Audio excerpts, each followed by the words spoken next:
Yang pertama yaitu at-ta'lim.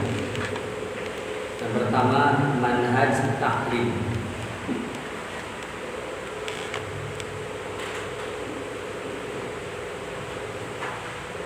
Berbicara tentang manhaj ta'lim, maka di antara dalil yang berbicara tentang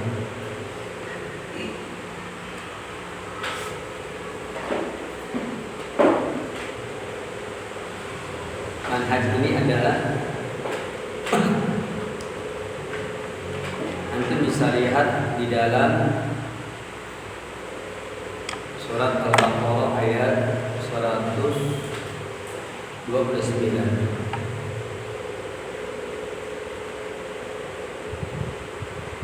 Allah berfirman, A'udzu billahi minasyaitonir rajim. Rabbana wab'ats fihim rasulan minhum yatlu 'alaihim ayatika wa yu'allimuhumul kitaba wal hikmata wa yuzakkihim innaka antal azizul hakim.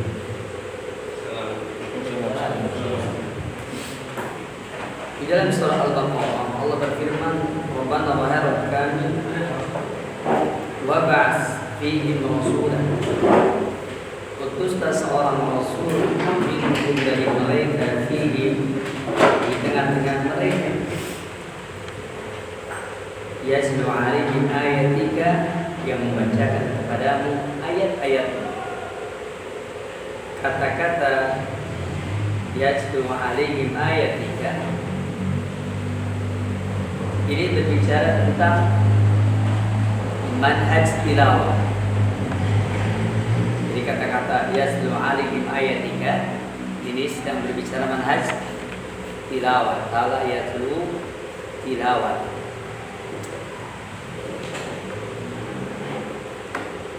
Manhaj tilawah ini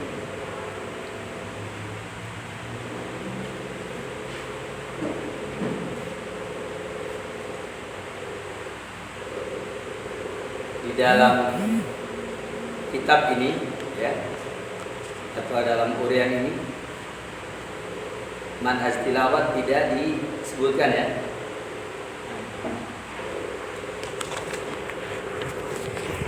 Disebutkan ya, tidak ya? Ada nggak yang 30 ini tilawah? Enggak itu. Ya, berarti ada kita tulis dulu.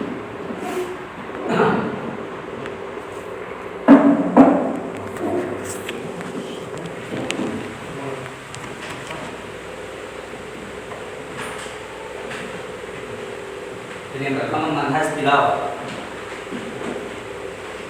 yang berasal dari kata-kata tala ya, yatlu tilawah.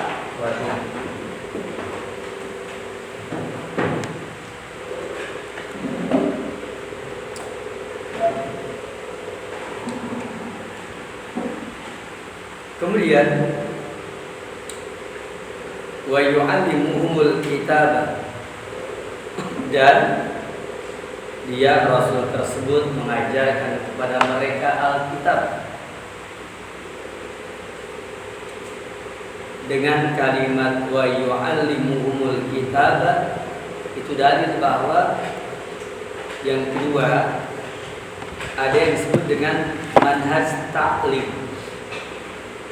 Manhaj ta'lim. Kalau tadi manhaj tilawah, nanti ada lagi manhaj ta'lim. Ya.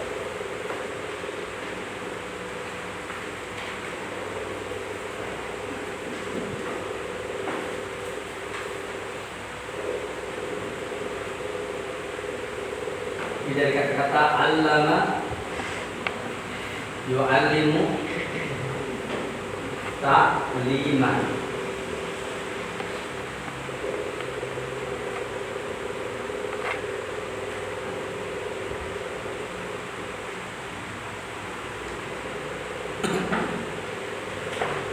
Di sini ada manhaj ta'lim.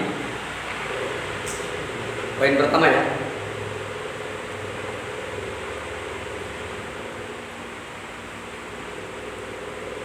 wa yu'allimuhumul kitab wal hikmah, mengajarkan kepada mereka Alkitab dan Al-Hikmah. Kemudian wa yuzakihim, dan Rasul tersebut mentazkiyah mereka. Wa yuzakihim, dan mentazkiyah mereka.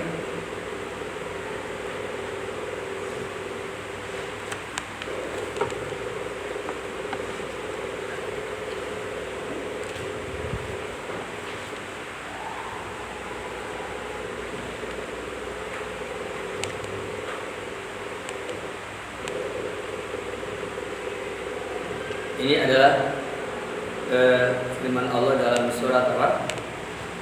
Al-Baqarah tadi ya. Dalam surah Al-Baqarah ayat yang ke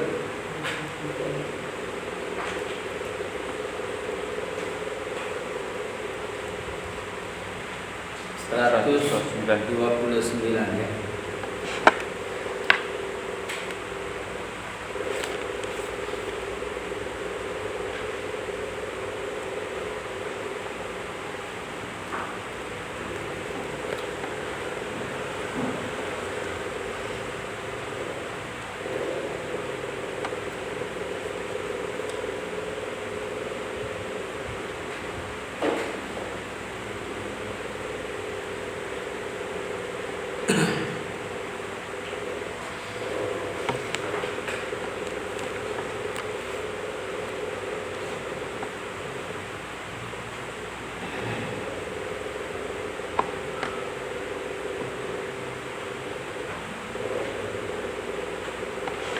Selanjutnya,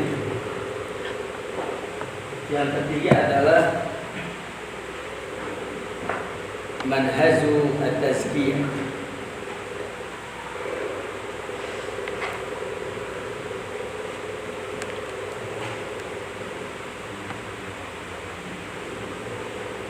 Dari kata-kata zakat, yuzaki,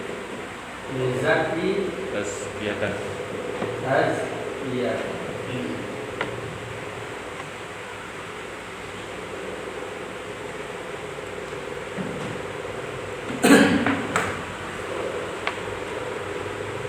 Innaka antal azizul hakim, sesungguhnya engkau adalah zat yang maha gagah lagi maha bijaksana.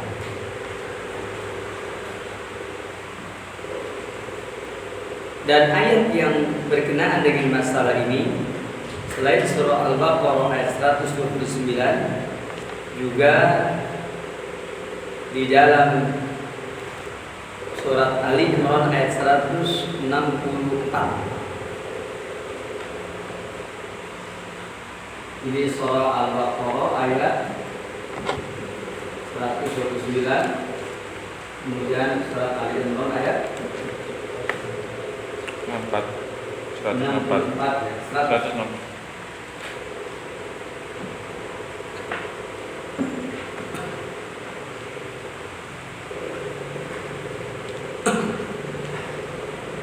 Dengan redaksi laqad manallahu 'alal mu'minin, laqad manallahu 'alal mu'minin, sungguh Allah telah memberikan nikmat kepada orang-orang yang beriman.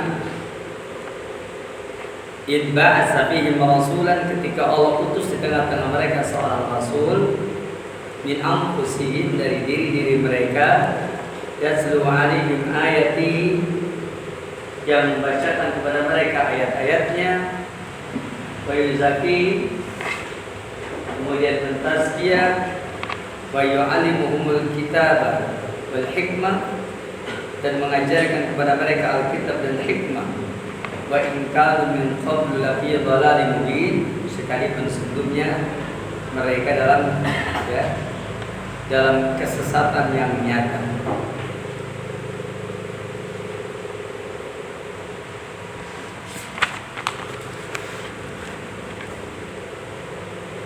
Dikatakan sungguh Allah telah memberikan nikmat karena memang wa in kanu min qablu lafi dhalalin mubin, bahwa mereka sebelumnya berada dalam kesesatan yang nyata.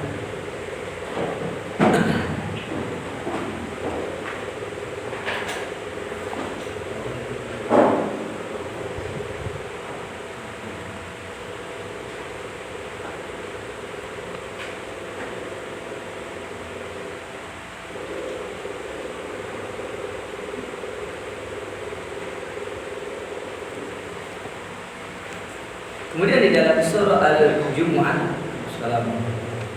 dalam surah Al-Jumu'ah ayat yang kedua,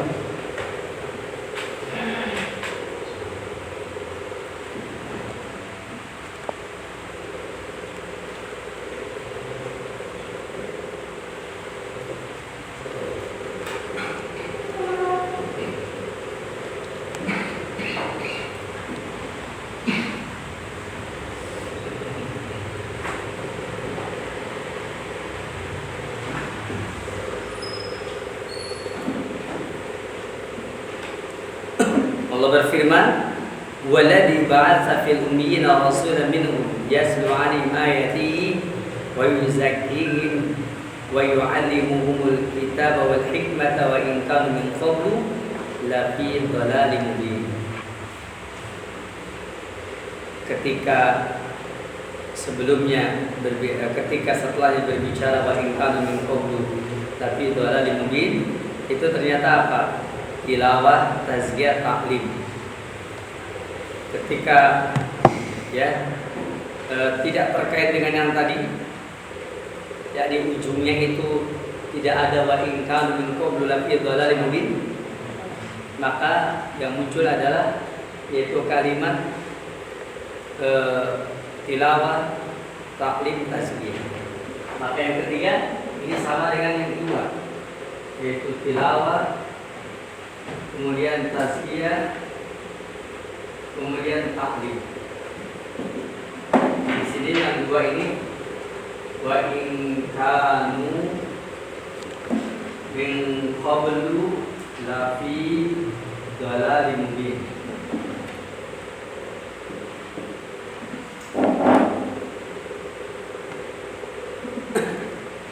Sedangkan yang itu yang di atas tadi kalimatnya adalah kalimat innaka antal azizul hakim, ya.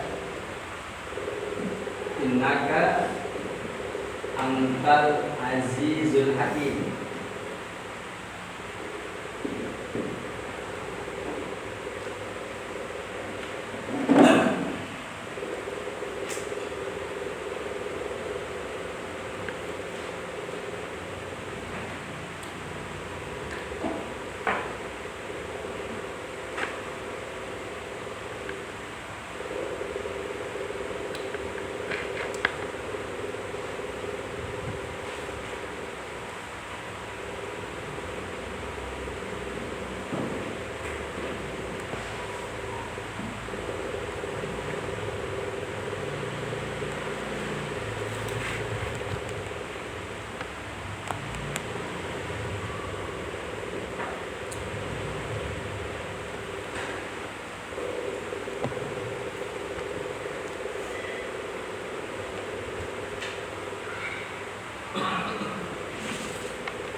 Baik ya, Barakallahu. Kita akan mulai pembahasan kita ini dari tafsir atau dari penjelasan mengenai keterangan para ulama tentang makna yang tadi, yaitu makna ayat yang ke 129 tadi. Mari kita lihat bagaimana penjelasan para ulama tentang firman Allah yang mulia ini.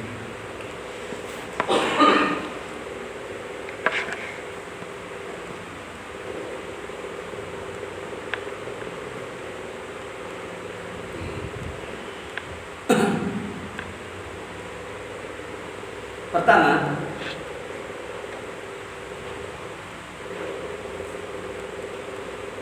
kita akan membahas atau menerangkan kalimat yang ada pada firman Allah yang mulia ini. Di antara ulama kita yang punya perhatian dengan tafsir ini dan tafsirnya tafsir yang sangat bagus.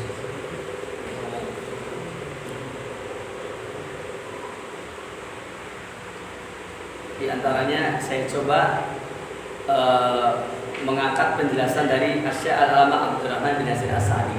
Karena Syekh As-Sa'di termasuk ulama yang punya perhatian dengan masalah tarbiyah. Ketika beliau menafsirkan yatlu alaihim ayatik, membacakan kepada mereka ayat-ayatmu, ya, maka beliau tafsirkan dengan lafdon wa hibdon wa tahfidon. Jadi yatlu alaihim ayatika itu lafdon wa hibdon wa tahfidon.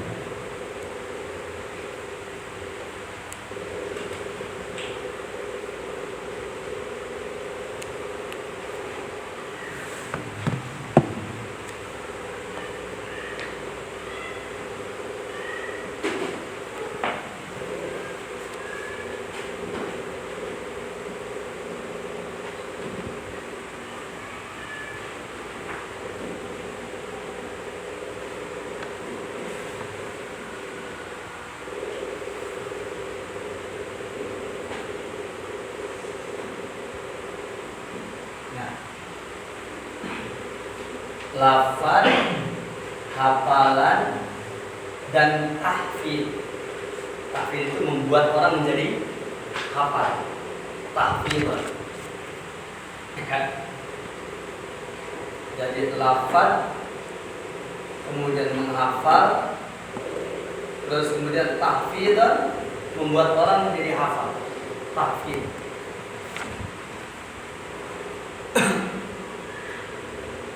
Hifdzul Quran artinya menghafal Al-Quran. Kalau tahfidzul Quran membuat orang jadi hafal.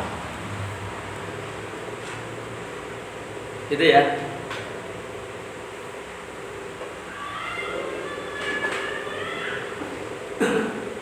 Jadi bicara lockdown ini adalah nafsu untuk dirinya, melafalkan dengan baik. Jadi membaca dengan baik itu penting. Membaca dengan baik itu penting. Membaca dengan benar itu penting.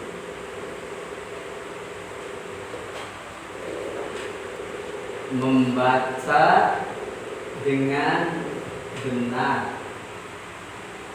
Hikmahnya tidak berbohong. Kemudian yang kedua, terlepas dari bidah dalam urusan baca. Tilawah, lafdhon, hifdhon dan tahfidhon. Yakni lafdhon artinya membaca lafaz, melafalkan, ya, membaca dengan benar, tidak berbohong. Maka dia akan terlepas dari bidah, membuat sesuatu yang baru. Dan jangan dibiasakan membaca tidak benar, harus benar membaca itu.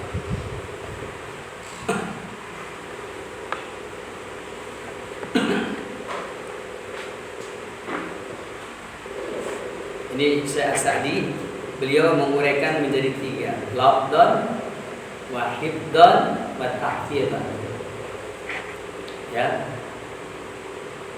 pelafalan, hafalan, dan membuat orang lain menjadi hafal.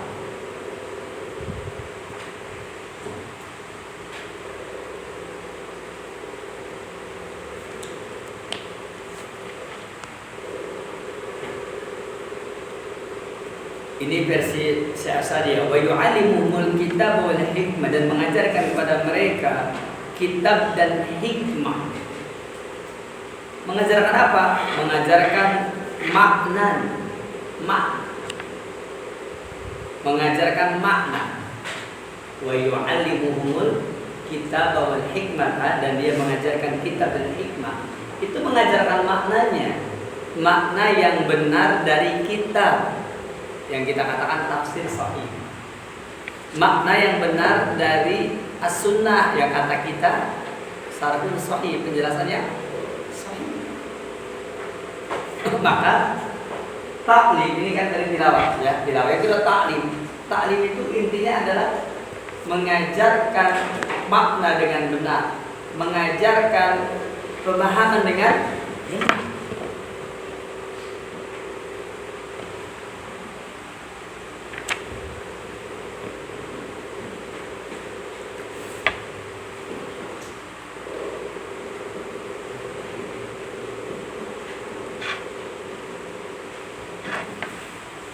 Nah, at-taklim ini adalah mengajarkan apa? Mengajarkan makna dari Quran dan Sunnah. Tapi maknanya apa?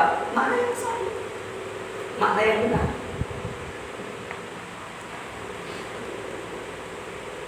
Berarti poin pertama, at-tilawah itu poin pertama itu lebih condong kepada ya pelafalan dengan benar, menghafalkannya, membuat orang lain paham. Ya, tilawah ini kalau saya sebutkan ini namanya jamul ilmi, ngumpulin apa? Ilmu. Sedangkan ini namanya jamul fahmi, mengumpulkan pemahaman.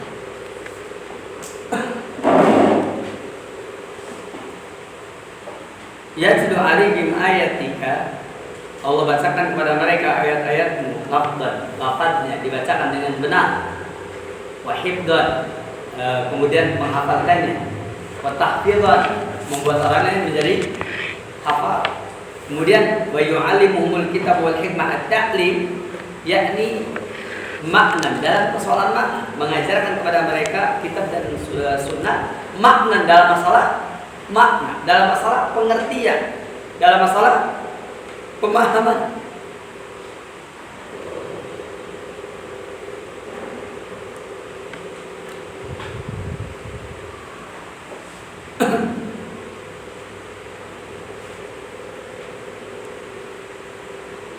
Kemudian wayuzakihim, dan mensucikan mereka, mentazkiyah mereka, bitarbiyati, dengan tarbiyah, dengan pendidikan alal a'malis salihati, di atas amal-amal yang saleh, wat tabarri, dan terbebas minal a'malir radiyati, dari amalan-amalan yang buruk, allati la tuzakin nufusa ma'aha, yang mana bahwasanya hal tersebut tidak akan bisa mensucikan jiwa bersama dengan amal-amal yang buruk.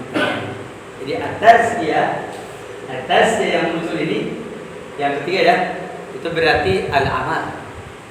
Ini adalah al-amal.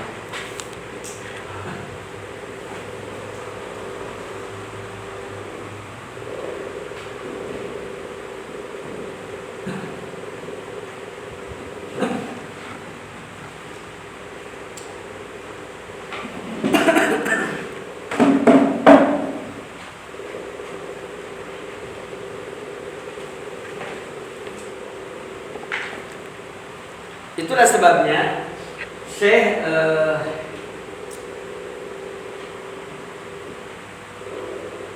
Nasir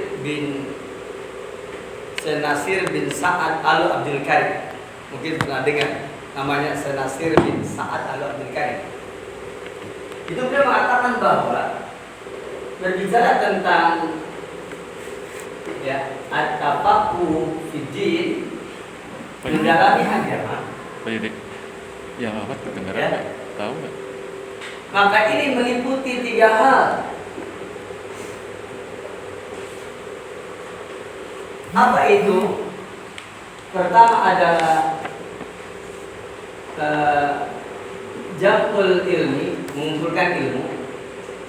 Yang keduanya fahmul ilmi fahman sahihan. Yang ketiganya al-amalu ya bil ilmi.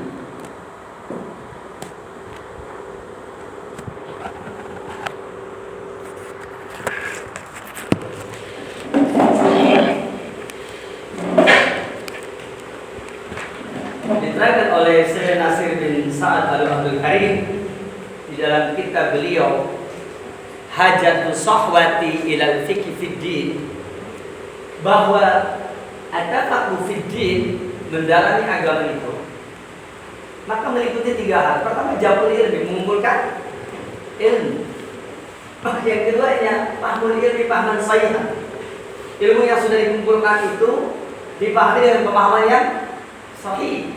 Yang ketiganya, al-amal bil ilmi, yaitu beramal dengan ilmu yang telah dipahami dengan pemahaman yang sahih. Beramal dengan ilmu yang telah dipahami dengan pemahaman yang sahih.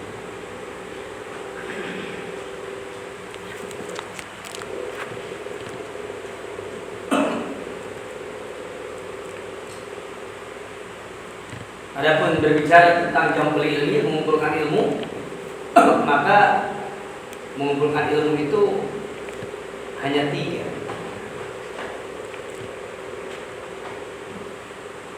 Pertama, hifdzul Quran. Yang kedua, hifdzul ahadits. Yang ketiga,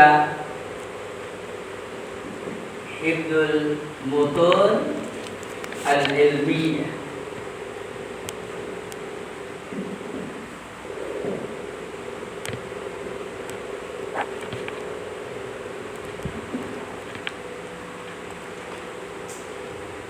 Adapun jamul ilmi meliputi 3: hifdzul Quran, hifdzul ahadits, wa hifdzul mutun al-ilmiyah. Dan kita tidak boleh meremehkan tangga pertama ini. Adapun hifdzul Quran, maka untuk sampai kepada tahapan yang kedua, fahmul ilmi pahaman sahihan, maka Quran dengan cara belajar apa? Manhaj tafsir. Manhaj tafsir Quran. Adapun hifdzul ahadits, maka tangga pemahaman disebutnya apa? Fahmu ya suruhil ahadits, memahami syarah hadis. Kemarin saya sengaja beli kitab, judulnya Ilmu Syarhul Hadis. Ada kitabnya. Saya punya kitab Ilmu Mensarahkan Hadis. Dikasih tahu bagaimana cara dan metodologi mensarahkan hadis. Sebagaimana juga diajarkan kepada kita bagaimana ilmu dan cara menafsirkan Quran. Begitu pula mensarahkan hadis ada. Dan yang ketiganya, hifdzul mutun ilmiyah, maka kita untuk sampai kepada fahmul ilmi pahaman sahihan, yaitu kita harus memahami syuruh al-mutun al-ilmiyah, syarah matan ilmiah. Sebaik-baiknya syarah matan ilmiah adalah yaitu mutun yang disyarahkan oleh penulisnya. Siapa yang bisa kasih contoh kepada saya yang penulisnya mensyarahkan mutunnya? Fathul Akbar. Fathul Akbar. Ininya Fathul Akbar. Yang nulisnya sama orangnya.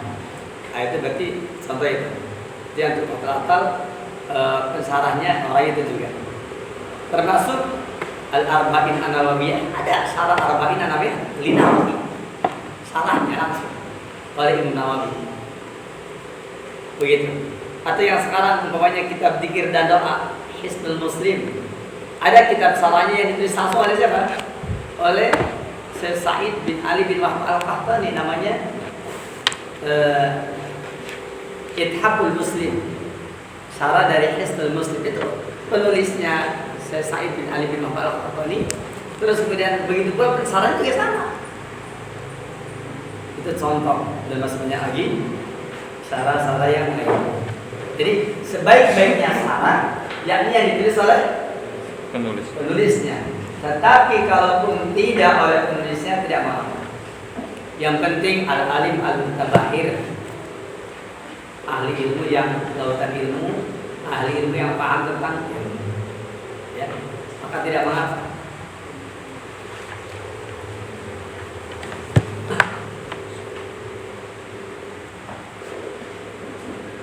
Kenapa demikian? Karena kata para ulama maqasidul lafzi ala niyatil lafzi. Maksud suatu lafaz tergantung niat orang yang melafazkan.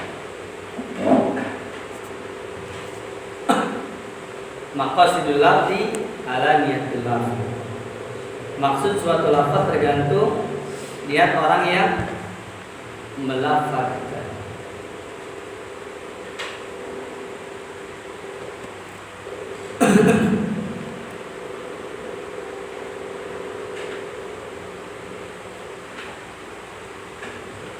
Kalau kita berbicara tentang ini luar biasa. Kenapa diujungi atau diakhiri dengan kalimat innaka antal azizul hakim? Sesungguhnya engkau ya Allah al-aziz, dat yang maha gagah, yakni al-qahiru li kulli syai', yang dapat memaksa segala sesuatu, alladzi la yamtaliku ala quwwati syai', yang sesuatu apapun tidak bisa menahan dari kekuatannya, al-hakim yang maha bijaksana, alladzi yadul asya'a mawadhi'ah, yang meletakkan segala sesuatu pada tempatnya, bi'izzatika wa hikmatika, maka dengan yakni kemuliaanmu, dengan hikmahmu, ya, ib'as bihim hadar rusul, engkau utus di tengah-tengah mereka seorang rasul, dan seterusnya.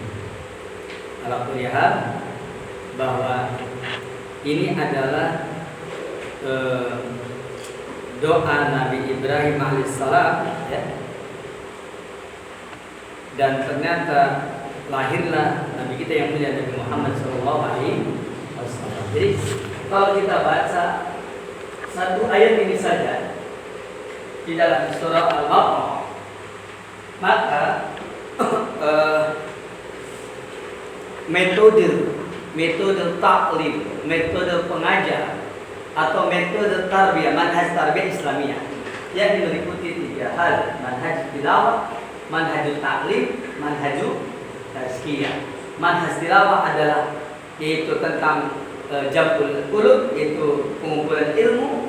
Manhaj taklim adalah yaitu yakni tentang fahmul ilmi, fahaman sahih, memahami ilmu dengan pemahaman yang sahih. Dan yang ketiga adalah manhaj tazkiyah, yaitu al-amal, yakni ini metode yang ketiga adalah mengamalkan al-amal bil ilmi, ya, yaitu mengamalkan beramal dengan ilmu yang telah dipahami dan pemahaman yang sahih. Dengan ayat ini sudah langsung tergambar metodologi, ya, tarbiyah Rasulullah SAW atau tarbiyah Nabi. Dengan ayat ini saja antum sudah mendapatkan modal bahwa untuk melakukan pendidikan, ya, seperti tadi. Dan itu berarti bahwa ending dari pendidikan yang benar yang diajarkan Rasulullah SAW itu adalah bukan jamul ulum, bukan fahmul ilmi, pahaman sahihan, tetapi al-amal bil ilmi. Itu endingnya. Bukan hanya sekedar anak kita menghafalkan Quran sampai 30 juz, kemudian hadis-hadis Nabi sampai ratusan ribuan, bahkan mungkin jutaan hadis, ya, seperti itu, atau menghafalkan matan ilmiah banyak sekali. Dan sekarang kita lihat, sekarang yang diperdagangkan oleh pondok-pondok kan itu. Daya jualnya kan di situ. Kecuali mungkin satu pondok yang terang-terangan, yaitu Pondok Intan Ilmu, ya, Ustaz Ahmad Jalil Al-Banjari, dia menegaskan bahwa di sini adalah pondok yang mengutamakan akhlakul karim. Dan itu sepakat, karena saya pun ketika ditanya apa keistimewaan Minhajul Muslim, saya jawab tidak ada. Kenapa tidak ada? Ya, karena Minhajul Muslim itu hanya ingin bagaimana caranya supaya murid ini memiliki akhlak yang mulia. Seperti itu. Apa utamanya? Nggak ada keutamaan, nggak ada kelebihan. Dan tujuannya cuma itu saja. Dan memang seperti itu. Maka di dalam pendidikan kita pun juga harusnya merujuk kepada pola ini. Pertama adalah bagaimana kita memotivasi mereka untuk semangat dalam menuntut ilmu. Yang keduanya, mereka dipenuhi dengan pemahaman yang sahih. Yang ketiganya, mereka harus memiliki semangat untuk beramal soleh. Dengan tiga pola ini, maka ya siapapun gurunya, siapapun ustadznya, siapapun pengajarnya, ya kita arahkan di sini. Polanya sama gitu, polanya sama. Jadi nanti terakhir yang dimunculkan itu adalah bagaimana kita bisa mencetak generasi yang menjadi pengamal, ya, bukan generasi tukang cerita. Kalau cuma sampai jampul ilmi, ya, kalau sampai pahmul ilmi, pahaman soihan saja, itu masih tukang cerita. Coba kamu bacakan surat ini, ya, kita benar baca, bisa baca. Apa ini tafsirnya? Gini tafsirnya. Itu hanya sampai di sana. Tetapi kalau ditambah satu lagi tadi, yaitu zakim, maka itu adalah amal. Nah, tadi berapa bagian? Mari kita lihat bagaimana dengan yang tadi, yaitu yang kedua dan ketiga. Lihat tadi ini. Tilawah, tazkiyah, ta'lim. Tilawah, tazkiyah, ta'lim. Ujungnya wa in kanu min qabl, sekalipun mereka dulu lafi dhalal mubin, berada dalam kesesatan yang nyata. Berarti dulunya apa? Dulunya apa? Jahil. Dulunya kafir. Ya kan? Dulunya kafir dia. Wa in kanu min qabl lafi dhalal mubin. Kalau berbicara wa in kanu min qabl lafi dhalal mubin, ini kekafiran maksudnya. Lihat tadi kita. Kalau kita bicara tilawah, berarti bicara apa? Ilmu. Kalau bicara tazkiyah, berarti bicara apa? Amal. Kalau bicara tentang taklim, berarti bicara apa? Pemahaman.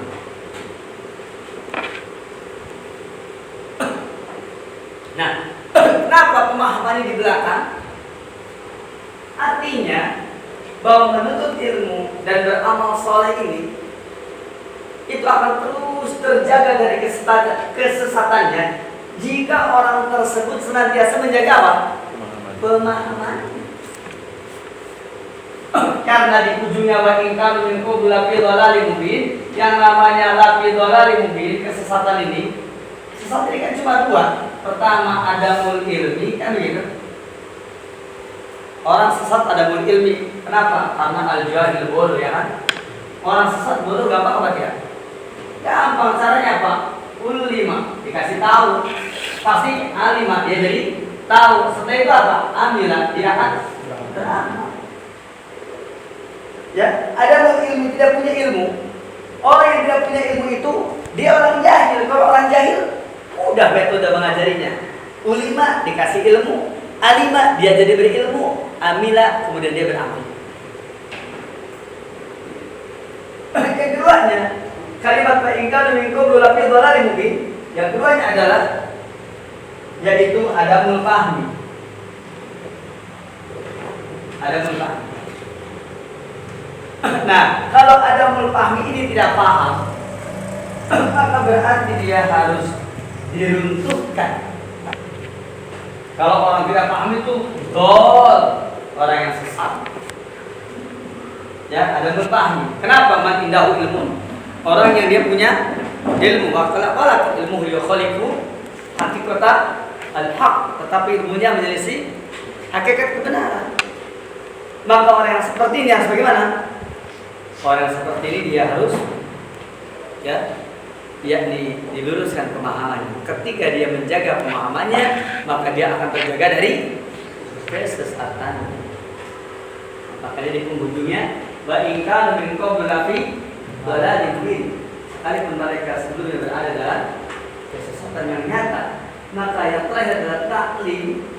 Ini dalam rangka apa? Memelihara supaya jangan sampai tersesat. Syekh Abu Bakar Jamil Al-Jazairi, beliau punya kitab Kaifa Antuslima, judulnya Bagaimana Anda Masuk Islam. Setelah beliau menerangkan dalam kitab tersebut Kaifa Antuslima, bagaimana Anda masuk Islam, itu dari awal diterangkan bersahadat terus amalan-amalannya. ujung dari kitab Kaifa an tuslima, bagaimana Anda masuk Islam. Ujungnya itu apa? Al-ilmu. Kenapa berbicara ujungnya al-ilmu, thalabul ilmi? Kenapa ujungnya thalabul ilmi? Karena thalabul ilmi itu dalam rangka thalabul fahmi, ya kan? Innamal ilmu huwa al-fahmu, ilmu itu adalah paham. Innamal ilmu huwa al-muraja'ah, ilmu itu adalah al-muraja'ah. Jadi ilmu itu ada 3, ikhwan. Innamal ilmu al-muraja'ah, innamal ilmu al-fahmu, innamal ilmu al-amal. Nah, itu adalah ilmu semua. Kenapa innamal ilmu al-muraja'ah? Hanyalah ilmu adalah muraja'ah. Muraja'ah itu menjaga hafalan. Yang kedua, innamal ilmu al-fahmu, ilmu itu adalah pemahaman. Artinya ilmu yang belum dipahami dengan pemahaman yang benar, itu hakikatnya bukan ilmu, karena tidak akan bisa diamalkan. Yang ketiganya, kenapa innamal ilmu wal amal? Ilmu itu adalah amal. Jawabnya, karena ilmu tidak akan manfaat kecuali dengan cara diamalkan. Inilah tafsir, tafsir penjelasan dan perincian tentang perkataan Imam Syafi'i, laisal ilmu ma hufidha, innamal ilmu ma nafa'a. Bukanlah ilmu apa yang sudah dia hafalkan, hanyalah ilmu adalah apa yang sudah dia manfaatkan. Innamal ilmu laisal ilmu ma hufidha, itu maksudnya ilmu itu bukan hanya sekedar banyaknya hafalan, tetapi ilmu itu adalah, yaitu innamal ilmu manafa, apa yang memberikan manfaat. Apa maksudnya? Ilmu itu adalah sesuatu yang membuahkan amal. Jadi kalau orang yang menuntut ilmu semakin bertambah soleh, berarti dia sudah sampai kepada hakikat ilmu yang dia cari. Jadi para ulama itu memang ketika berbicara tuh macam-macam. Ada yang mengatakan innamal ilmu wa al-muraja'ah, berarti yang dia maksud yakni muraja'ah adalah hakikat dari ilmu tahap pertama, yakni hifdzul Quran, hifdzul ahadits, hifdzul mutun ilmiah. Innamal ilmu wa al-fahmu, ini berarti yang dimaksud ilmu yang sudah terkumpul tadi mesti dipahami dan pemahamannya benar supaya dapat bisa diamalkan. Yang ketiganya, innamal ilmu wal amalu, ilmu adalah amal, ya. Maknanya adalah bahwa ilmu itu hanya bermanfaat jika diamalkan. Muncullah filosofi, ya. Ini sebenarnya bukan hadis Abi, al-ilmu bila amalin kasajari bila samanin. Ilmu bila amalin, ilmu dengan tanpa amal kasajari seperti buah-buahan yang bila, ya, seperti pohon kasajari, seperti pohon bila samanin tanpa buah-buahan. Sepertinya 3 penjelasan tadi sudah saya terangkan semuanya secara singkat, ya. Dan dengan keterangan ini mudah-mudahan bisa dipahami, mudah-mudahan bisa dimengerti. Sepertinya cukup penjelasan saya untuk kesempatan ini. 1 poin saja dari manhajul ta'lim. Jadi dalamnya memuat apa tadi? Memuat 3 hal tadi, yaitu tilawah, ta'lim, dan tazkiyah. Ya, seperti itu. Kalau tilawah, at-ta'lim, at-tazkiyah, maka tilawah adalah ilmu, ya, taklim adalah pemahaman, ya, karena mengajarkan dalam rangka pemahaman, dan tazkiyah adalah pengamalan. Dan inilah proses tafaqquh fid din, dan inilah yang kata Rasulullah, may yuridillahu bihi khairan yufaqihu fid din. Man yuridillahu bihi khairan, barang siapa yang Allah menghendaki bagi dia kebaikan, yufaqihu fid din, maka yufaqihu fid din, tidak ada mendalami agama. Tafaqquh fid din itu ada 3 tahapan tadi, al-ilmu, al-fahmu, al-amal. Sebagaimana diterangkan oleh Syekh Nasir bin Sa'ad, ya, ada Abdul Karim. Cukup dulu barangkali. Dipersilakan barangkali ada pertanyaan.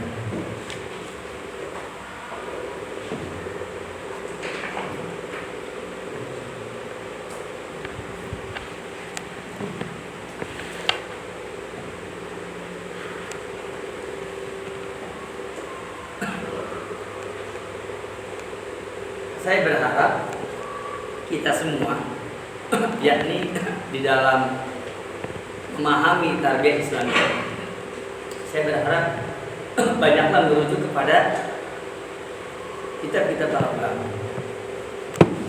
Jangan berputar-putar pada konsep-konsep yang apa? Sekuler. Saya berharap begitu. Ya, saya berharap begitu.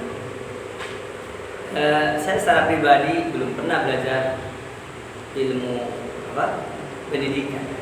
Saya yakin antum lebih paham dalam persoalan ilmu pendidikan sekuler. Karena antum banyak sudah kuliah. Dan tidak apa-apa kalau nanti pas saya menyampaikan materi seperti ini, antum umpamanya menyampaikan subuhat ya. Subuhat kan biasanya ada subuhat di materi pendidikan sekuler.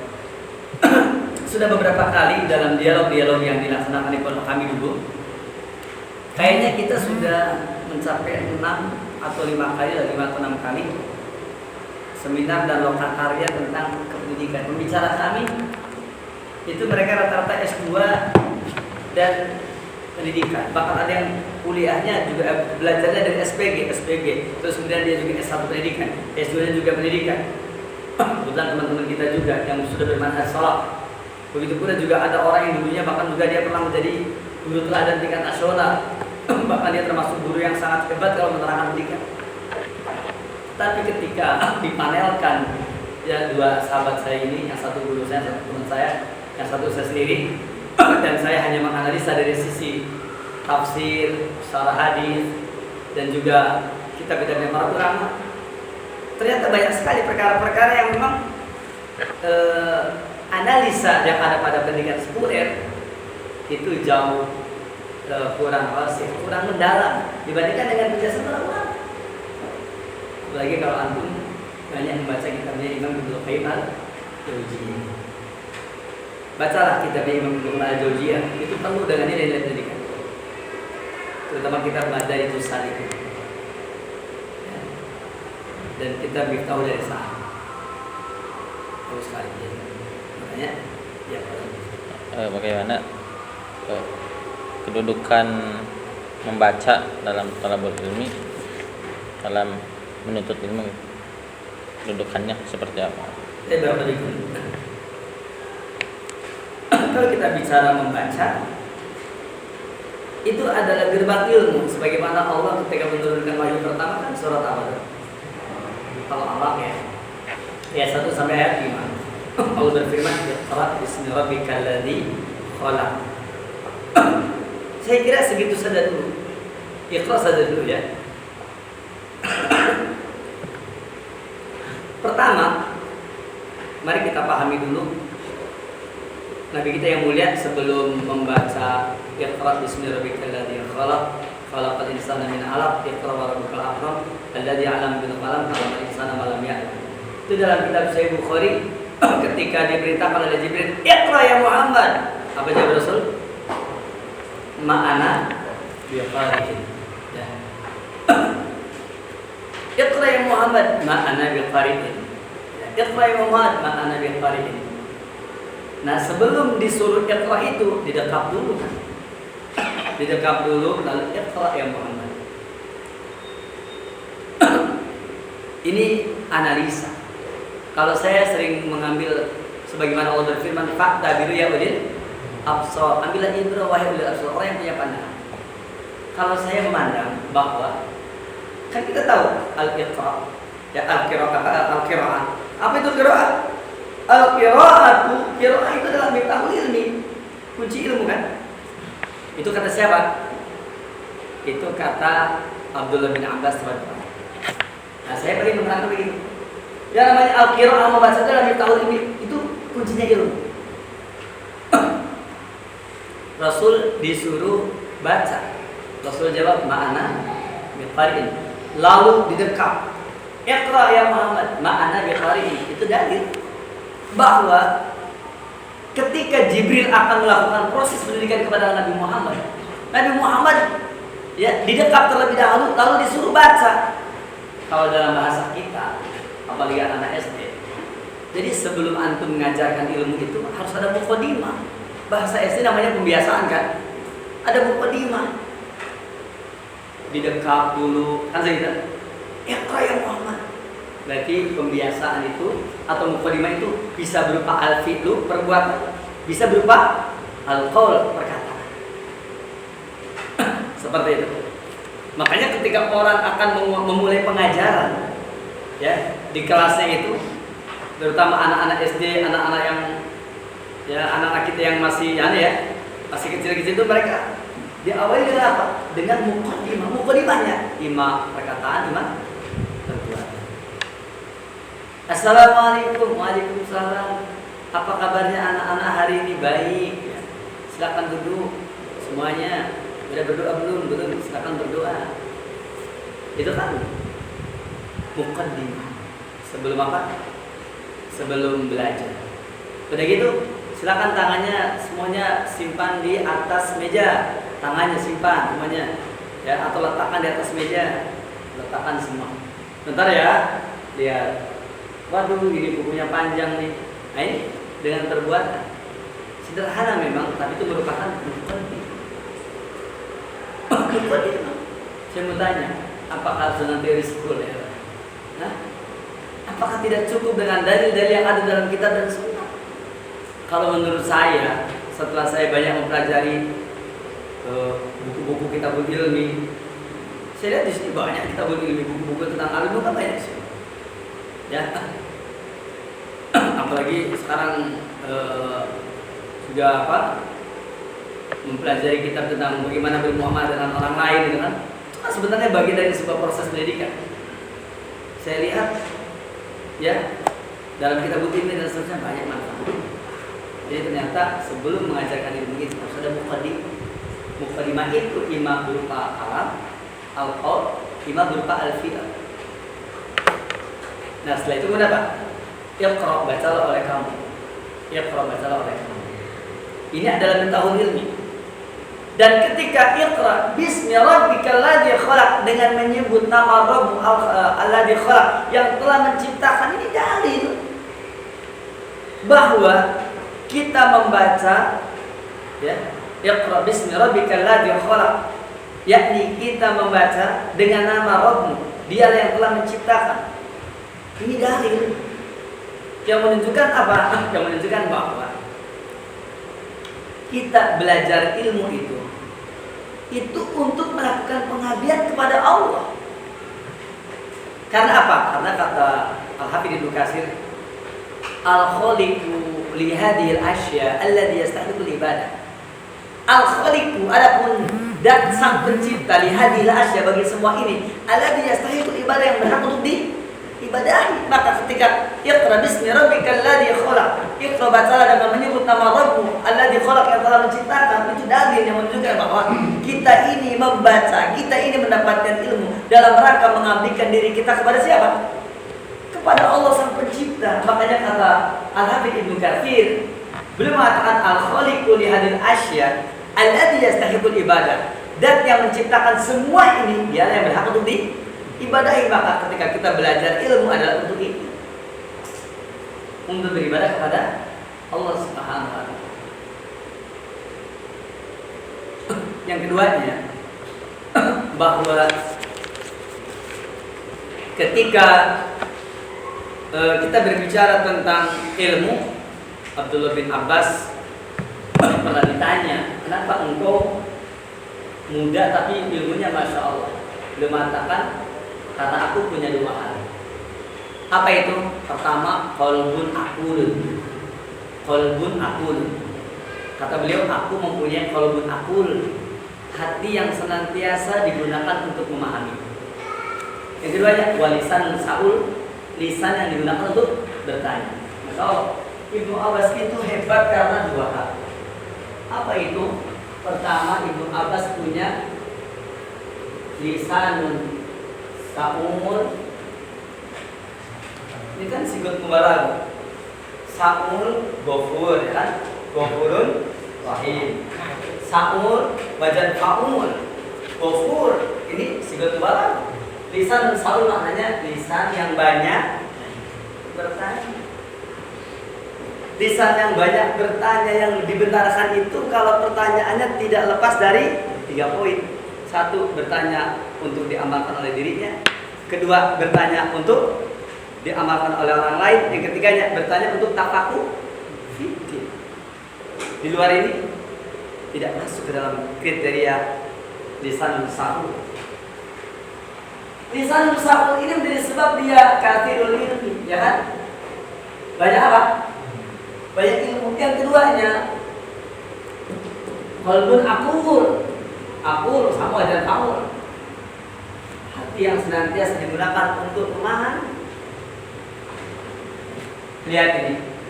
Ini adalah daqiqul fahmi, yakni pemahaman yang mendalam, pemahaman yang detail.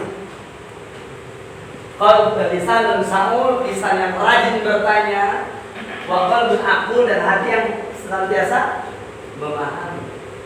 Qalbun aqul.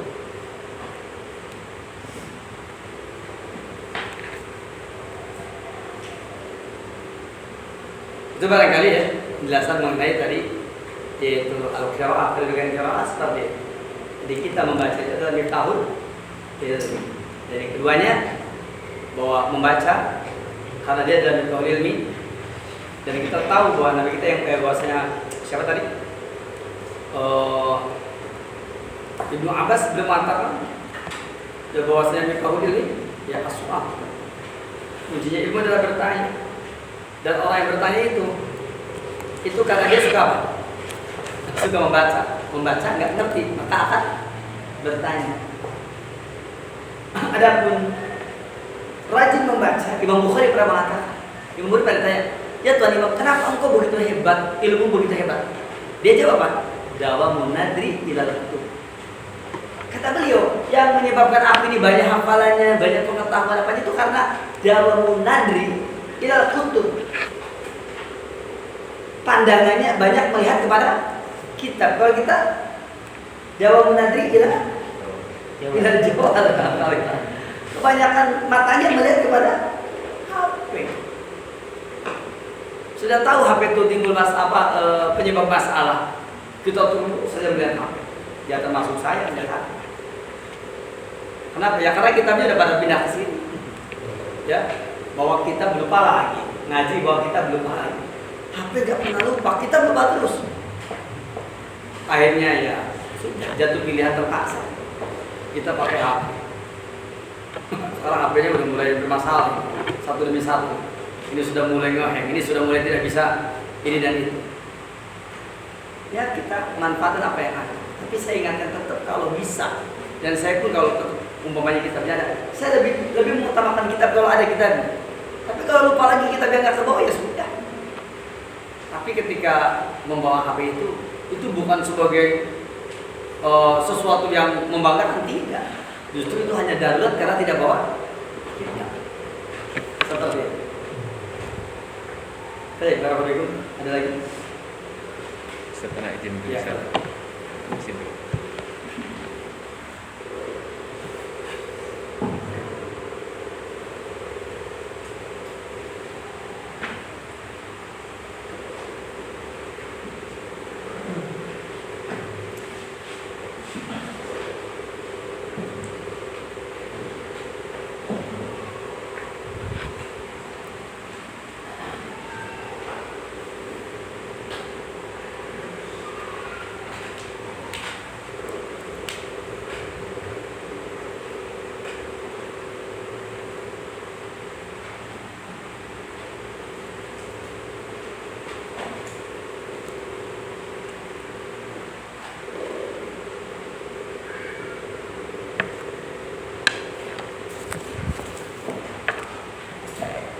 Baik, kalau tidak ada pertanyaan sudah cukup insyaallah.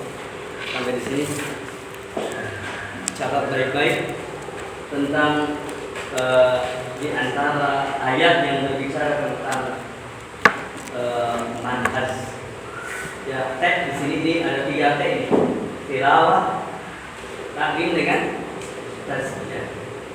Yang mana di dalam konsep yang kita pelajari pada hari ini, ya, yakni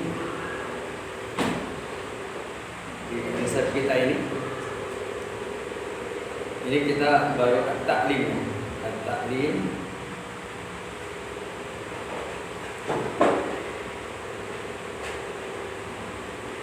Tasbih tidak ada ya, adanya taklim.